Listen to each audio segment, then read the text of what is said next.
નમસ્કાર, ડીટીવી ન્યૂઝમાં આપ સૌનું હાર્દિક સ્વાગત છે। આપના ધારાસભ્ય ચૈતર વસાવાએ દાહોદની પ્રાયોજના વહીવટદાર કચેરી દ્વારા મોટા પાયે ભ્રષ્ટાચાર થયો હોવાના ગંભીર આક્ષેપો કર્યા। આમ આદમી પાર્ટીના ડેડિયાપાડા બેઠકના ધારાસભ્ય અને આદિવાસી નેતા તરીકે જાણીતા ચૈતર વસાવાએ દાહોદની પ્રાયોજના વહીવટદારની કચેરી દ્વારા આદિવાસી સમાજ માટે ફળવાયેલી 102 કરોડની ગ્રાન્ટનો દુરુપયોગ કરી ભ્રષ્ટાચાર આચરાયો હોવાના આક્ષેપો કર્યા હતા। 102 કરોડના કામો માત્ર એક એજન્સીને આપવામાં આવ્યા, કોઈપણ નિવિદા કે ટેન્ડર વગર કામો આપવામાં આવ્યા છે। સાથે જ બજાર ભાવ કરતાં પણ ડબલ નાણાં આપવામાં આવ્યા છે। અધિકારીઓ અને નેતાઓની મિલીભગત દ્વારા કરોડોનો ભ્રષ્ટાચાર થયો હોવાના ગંભીર આક્ષેપો કરવામાં આવ્યા હતા અને આ વિશે યોગ્ય તપાસ કરી કાયદેસરની કાર્યવાહી ના કરવામાં આવે તો આગામી સમયમાં ઉગ્ર આંદોલનની ચીમકી પણ ઉચ્ચારવામાં આવી હતી। દાહોદ જિલ્લા પ્રાયોજના અધિકારી લોધા સાહેબે અમને આપેલી માહિતી છે। એ માહિતીના આધારે અમે દાહોદ જિલ્લા અમારી ટીમ સાથે તમામ કામોની ચકાસણી કરી છે।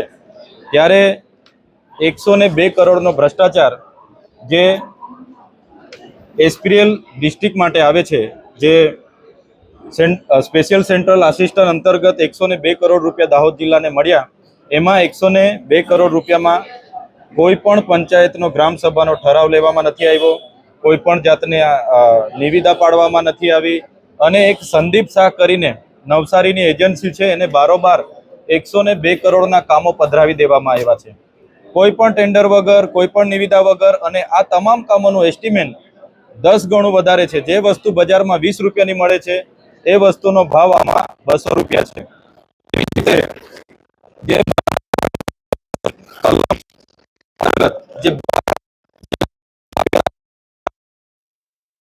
કરોડ રૂપિયા દાહોદ જિલ્લા આદર્શ નિવાસી શાળા અને એકલવ્ય મોડલ શાળામાં રિનોવેશન માટે ખર્ચો કરવામાં આવ્યો છે અને એમાં જે સામાન પૂરું પાડવામાં આવ્યું છે તમામ સામાનની બજાર કિંમત કરતાં 5 ગણી બિલો ચૂકવવામાં આવ્યા છે।